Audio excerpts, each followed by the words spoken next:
बेटा, आज मैं आपको एक छोटी सी स्टोरी सुना रहा हूं। आप उससे चेक करना, आप अपने एम के प्रति, अपने सपनों के प्रति कितने डेडिकेशन से काम कर रहे हो। क्या आपके अंदर भी ये डेडिकेशन है? एक बार चेक करके मुझे कमेंट बॉक्स में बताना। बेटा, एक छोटा सा 9-10 साल का बच्चा अपने घर यूपी से निकल जाता है बॉम्बे क्रिकेट खेलने के लिए। सिर्फ दिल में एक ही सपना कि इंडिया के लिए क्रिकेट खेलना, मुझे क्रिकेटर बनना है।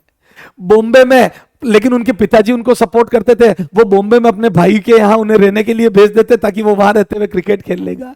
लेकिन जब वो बॉम्बे पहुंचते तो उन्हें पता पड़ता है कि चाचा के यहाँ सफिशिएंट जगह नहीं है, वो भी बड़ी मुश्किल से रह रहे हैं। तो वो उन पर बोझ नहीं बनना चाहता था, इसलिए वो उनको बोलता है कि मुझे कहीं काम पे लगा दो, मैं वहां काम भी कर लूंगा और क्रिकेट भी खेल लूंगा। चाचा उनको एक दूध की डेयरी पर काम दिला देते हैं। लेकिन वो आजाद मैदान में प्रैक्टिस करने लगते हैं। वो अपनी प्रैक्टिस में इतने ज्यादा मशगूल होते हैं, अपने सपनों के लिए इतने ज्यादा हार्ड वर्क कर रहे होते हैं कि वो डेयरी के लिए प्रॉपर टाइम नहीं दे पाते। जब वो टाइम प्रॉपर नहीं दे पाते तो डेयरी मालिक उन्हें वहां से निकाल देते, रहने के लिए मना कर देते हैं। वो भी अपनी जगह राइट थे क्योंकि उनको अपना काम चाहिए था, और वो जो बच्चा था छोटा सा, उसको भी अपने सपनों के लिए काम करना था। तो बेटा, उनके पास कोई जगह नहीं रहती रहने के लिए। तो वो अपने आजाद मैदान के कोच से बात करते हैं, क्या सर मैं यहां पर रह सकता हूं? तो वो बोले यहां पर तो वो छोटी सी घास फूस का टेंट, तंबू सा लगा हुआ है। उसको टेंट भी नहीं बोल सकते, तंबू सा लगा हुआ है कोने में, जहां न लाइट की व्यवस्था थी, न रहने के लिए चारपाई थी, कुछ भी नहीं था। पर उन्होंने बोला मैं रह लूंगा, क्योंकि उन्हें पता था अगर वो पापा को इन सब के बारे में बता देंगे तो पापा उनको लेकर चले जाएंगे वापस यूपी।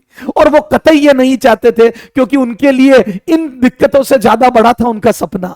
उनका सपना उनके लिए ज्यादा मायने रखता था इस बात से कि वो कैसे रह रहे हैं। एक आप कल्पना करके देखिए, एक 9-10 साल का बच्चा उस रात के गुप अंधेरे में, उस आजाद मैदान के उस टेंट में अकेले रह रहे हैं। एक छोटे से बच्चे को कितना डर लग रहा होगा। उनके डर की सीमा नहीं थी। उन्होंने अपने इंटरव्यू में बोला कि मैं रात रात भर रोता था, लेकिन उनके दिमाग में एक ही जुनून था, मुझे क्रिकेट खेलना है। बोले मुझे उस समय ताकत यह चीज देती थी आजाद मैदान से, बेटा जो वानखेड़े स्टेडियम की वो लाइट्स जो रात को जलती थी वो नजर आती थी। तो वो बोलते मुझे वहां से ताकत मिलती थी। जब मैं उन लाइट को जलते हुए देखता था तो मेरे दिल में एक चीज रहती थी कि एक दिन मैं भी उस मैदान में खेलूंगा, इंडिया के लिए मैं भी उस मैदान में खेलूंगा। यह चीज मुझे इतनी हिम्मत देती थी कि मेरे आगे वो सारी परेशानियां छोटी सी नगण्य लगने लगती थी। फिर उनको वो इस चीज को भी उन्होंने पॉजिटिव लिया कि मैं आजाद मैदान में रहूंगा तो सुबह प्रैक्टिस में सबसे पहले पहुंच जाऊंगा और सबसे ज्यादा मेहनत कर पाऊंगा। तो बेटा, उन्होंने इन नेगेटिविटी को में भी, बेटा जो लोग इतिहास रचते हैं वो विपत्तियों में भी अवसर तलाशते हैं, वो विपत्ति में भी संभावनाएं तलाशते हैं। तो उन्होंने इसमें भी संभावनाएं तलाशी और वो बेटा सुबह प्रैक्टिस में लग जाते। पर उनके लिए खाने पीने के पास उनके पर्याप्त पैसे नहीं थे। थोड़े बहुत पैसे तो उनको इधर उधर से मिल जाते, बाकी वो अपने गुजारा करने के लिए शाम को पानी पूरी वाले के ठेले, आजाद मैदान के पास एक पानी पूरी का ठेला था, वहां पर जाकर पानी पूरी बेचते थे। उन्होंने क्या क्या नहीं किया, लेकिन अपने पिताजी को कभी इस बारे में नहीं बताया। उन्होंने बोला बहुत अच्छा है। जब भी पापा से बात होती बोलते बहुत अच्छा चल रहा है, प्रैक्टिस भी अच्छी चल रही है, सब कुछ अच्छा चल रहा है, क्योंकि वो अपने सपनों के साथ कतई कॉम्प्रोमाइज करने को तैयार नहीं थे। आप उम्मीद करो बेटा, 9-10 साल का बच्चा ये सब कर रहा है। ग्राउंड स्टाफ उनके साथ इल ट्रीट करता था, उनसे अपना खाना बनवाता था। वो उनके लिए भी खाना बनाते थे, खुद के लिए भी खाना बनाते थे। कई टाइम तो वो एक बार खाना खा के सो जाते थे, दूसरे टाइम का खाना नसीब नहीं होता था। लेकिन इन सब विपत्तियों के बाद बेटा, जब आप पता है मजबूती से कदम आगे रखते हो तो पूरी कायनात आपको सक्सेस कराने में लग जाती है। यही उनके साथ चमत्कार हुआ। एक दिन जब वो प्रैक्टिस कर रहे थे तब ज्वाला सिंह, उनके कोच, जो नए कोच बनने वाले ज्वाला सिंह की नजर उन पर पड़ी। उन्होंने जब उनको खेलते हुए देखा तो उनको उनमें टैलेंट नजर आया और ज्वाला सिंह बने उनके लिए माए बाप। ज्वाला सिंह ने अपना हाथ उनके ऊपर रख दिया, तब से उनकी जिंदगी बदल गई। बाकी उस दिन उनके पिताजी उनको वापस ले जाने के लिए वो इतने हताश हो चुके थे, क्योंकि बेटा उनके नाम का फर्जी सर्टिफिकेट किसी ने एमसी है ना, महाराष्ट्र क्रिकेट एसोसिएशन में जमा करा दिया था। हालांकि एज राइट लिखी हुई थी, पर उनके नाम का सर्टिफिकेट जमा करा दिया था और उनके पास कोई एजुकेशन नहीं थी बॉम्बे की।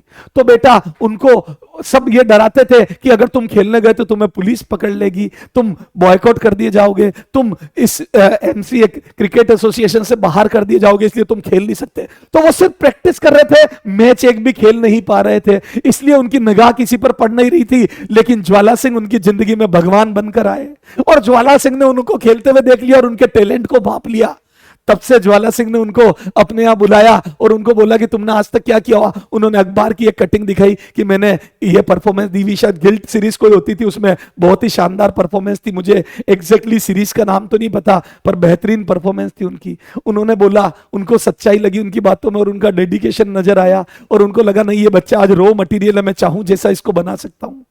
तब से ज्वाला सिंह जी ने उनके साथ दिन रात मेहनत करी, दोनों कोच और स्टूडेंट ने जमकर मेहनत करी और उसका नतीजा है वो लड़का आज इंडिया खेल रहा है और उस लड़के का नाम है यशस्वी जायसवाल।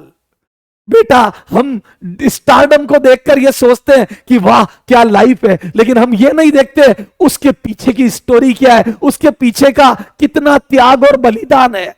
तो यशस्वी जायसवाल वो लड़का है जिसने पानी पूरी बेची, रात को अकेला 9-10 साल का बच्चा टेंट में रहा, अंधेरे गुप में, जब मैदान में पानी भर जाता था, आजाद मैदान में बरसात के दिनों में इतना इतना पानी भर जाता था, कीड़े मकोड़े मच्छर मक्खियां आती थी, तो वो अपने को नहीं बचाते थे, अपने किट को बचा के ऊपर रखते थे। वो इंसान जिसने इतना डेडिकेशन और इतना ज्यादा स्ट्रगल लाइफ में करा, आज उसको हम यशस्वी जायसवाल के नाम से जानते हैं।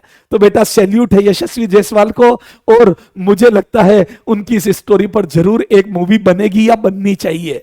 तो बेटा मेरी सबसे रिक्वेस्ट है सारे डायरेक्टर से कि उनकी इस लाइफ पर बच्चों के लिए एक मूवी बनाए।